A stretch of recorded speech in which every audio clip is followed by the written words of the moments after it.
You are watching the press preview, a first look at what's on the front pages as they arrive.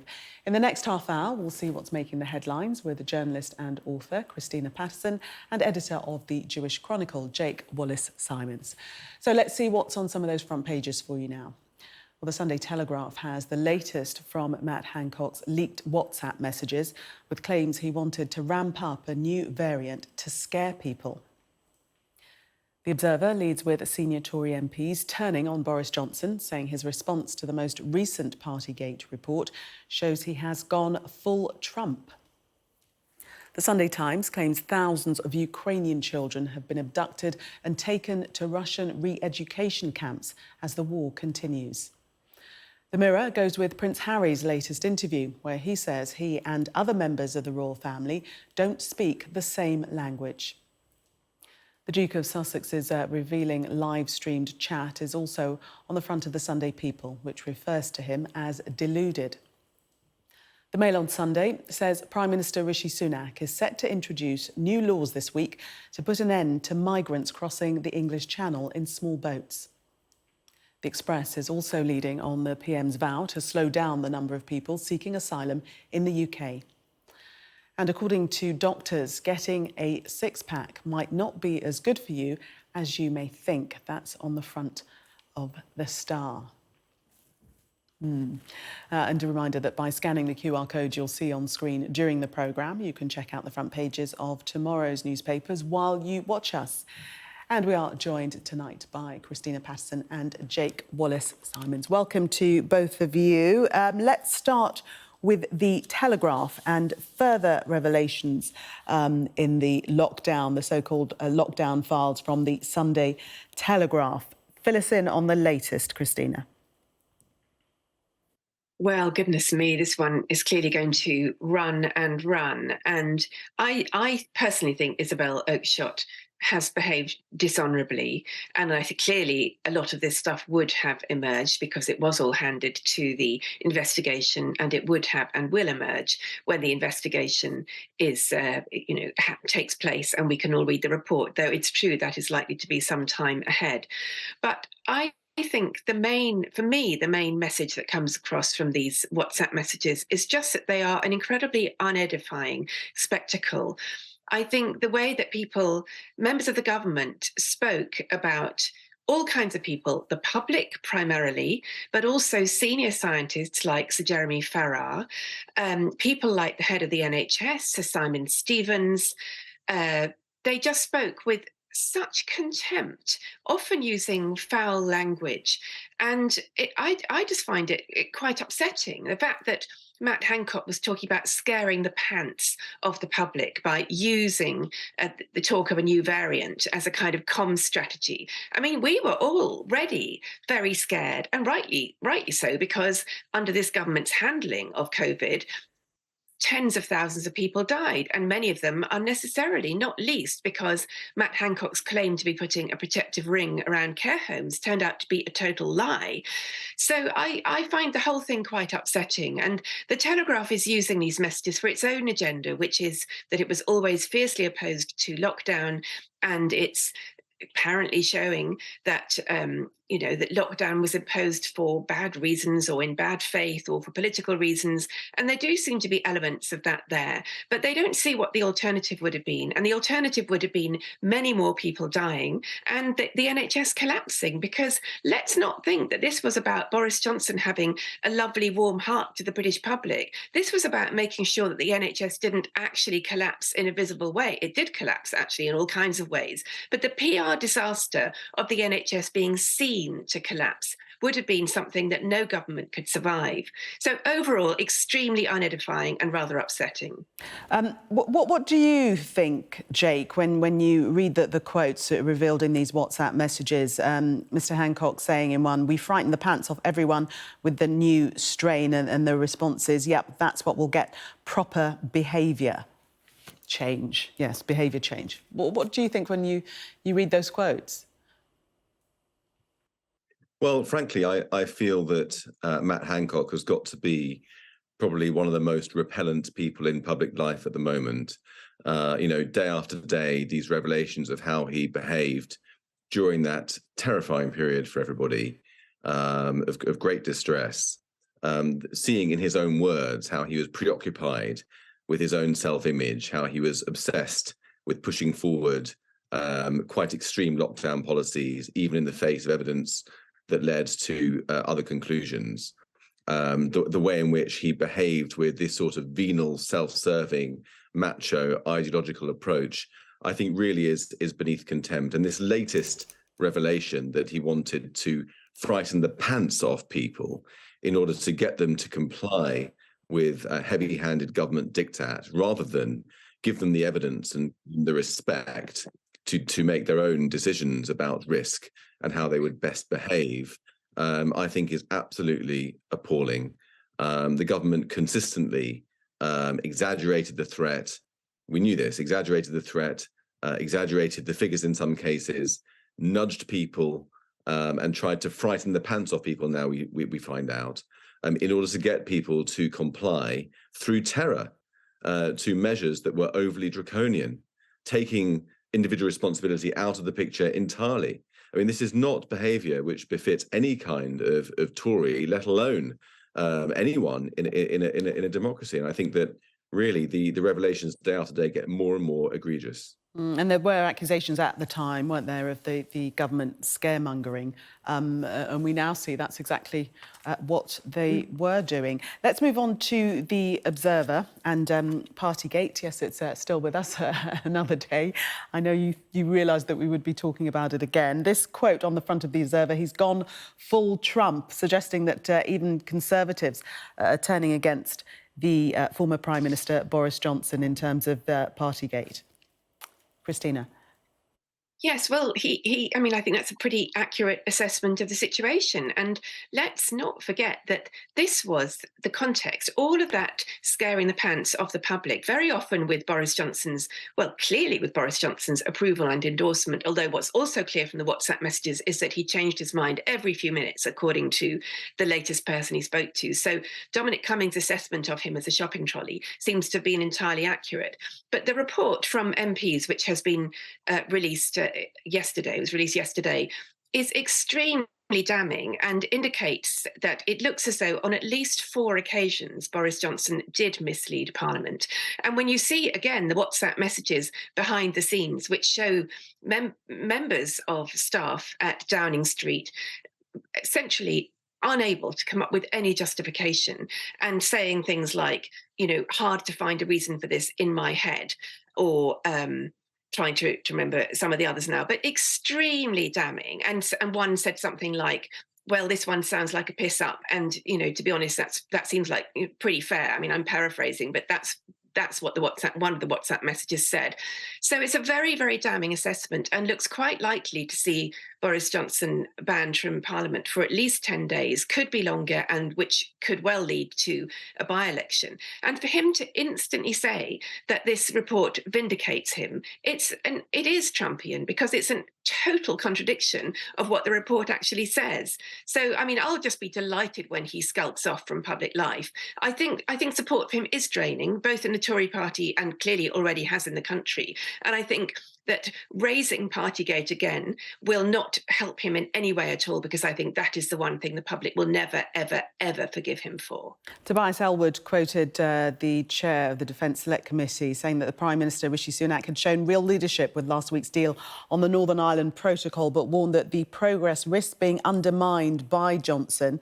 In a reference to the ex-PM's behaviour, Ellwood added, "If we now stay united and disciplined, we could win the general election, but not if this latest distraction turns into a Trumpian drag anchor."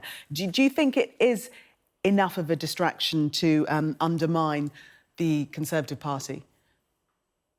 Jake?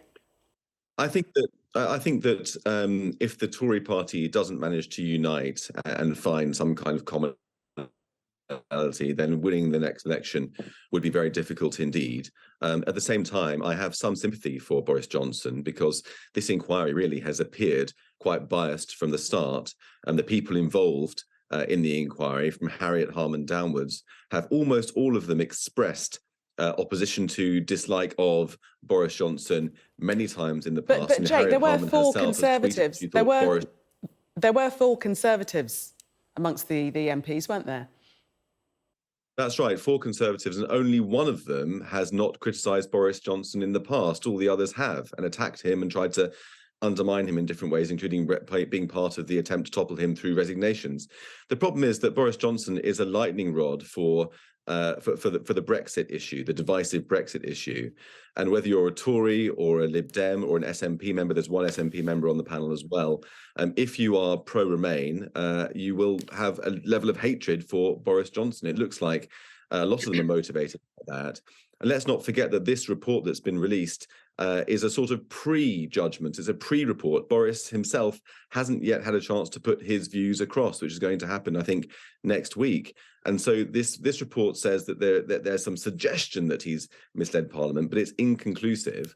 And it's so odd to release a report before even having the evidence from the man concerned. And so it does appear as if minds are already made up about how Boris Johnson has behaved. And it does have a faint whiff of a kangaroo court, as the Daily Mail has put it today. As the Daily Mail would. Let's move on to the current Prime Minister, Rishi Sunak, and new policy in regards to one of his pledges to stop the small boats coming across the Channel. This sounds quite severe, Christina. Yeah, it sounds pretty draconian. And I think Rishi Sunak, apparently he's devoting more attention to this than anything except the economy, because he knows it's a lightning issue for voters, and particularly Red Wall voters. And every Tory Prime Minister and Home Secretary has been vowing to stop the boats for a long time. And he's the latest. I mean, it sounds extremely draconian to me.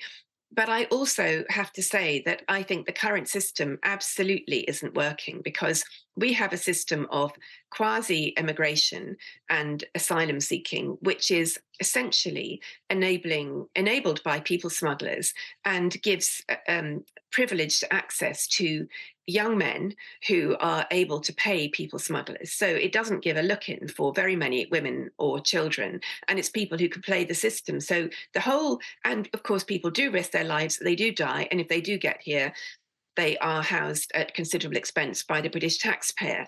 You know, I am certainly not anti-immigration. I live in Hackney, which is one of the most diverse boroughs in the UK, and I'm extremely in favour of a mixed and multicultural society. However, the system as it currently operates, which is, as I say, basically enabled by criminals, is not serving the UK, and it's not serving the people who are risking their lives in the process. So someone has to come up with a better solution. I'm not convinced that this is it. But Jake, this will mean that anyone who comes here on a small boat illegally will not ever be able to claim asylum. They'll be sent to either Rwanda or another safe country. So they will not be able to claim asylum. Yes, that's right. I think it's important to be clear about this. This is not an anti-immigration measure as such. Immigration is higher now than it was in 2016 when we voted to leave the EU. And it's not an anti-asylum measure either. People still are able to claim asylum in Britain.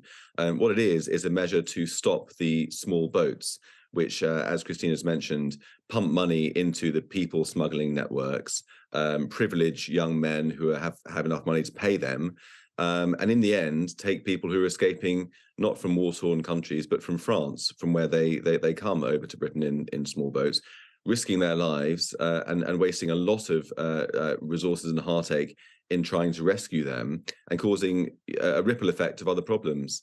And so I think that the government's proposal to not allow any asylum to be granted to people who come from France in dinghies to Britain is probably the only way to counter this. And I speak as someone who's reported quite a lot on the migrant trail, as it was called, over the years, has met many of these people from all the way from Macedonia through to Greece and Calais and all the rest of it.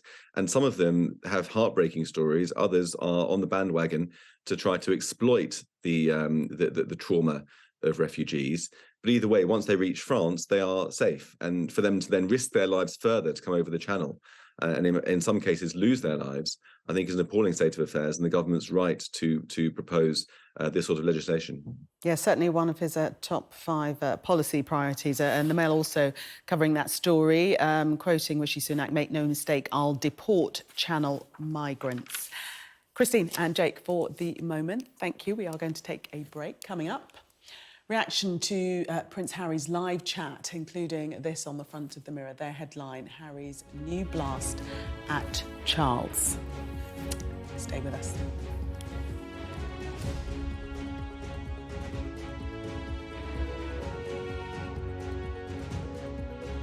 You are watching the press preview. Still with me, journalist and author Christina Patterson, and the editor of the Jewish Chronicle, Jake Wallis-Simons. Welcome back to both of you. Let us have a look at the Mirror. And don't groan. Prince Harry is back in the newspapers. He's given this interview, sort of a kind of counselling session that he's undertaken, and some newish revelations have come out of that, Christina. Yeah, I mean, can't we send him off to Rwanda without any Wi-Fi or Spotify or any of the other things that are making him an absolute fortune?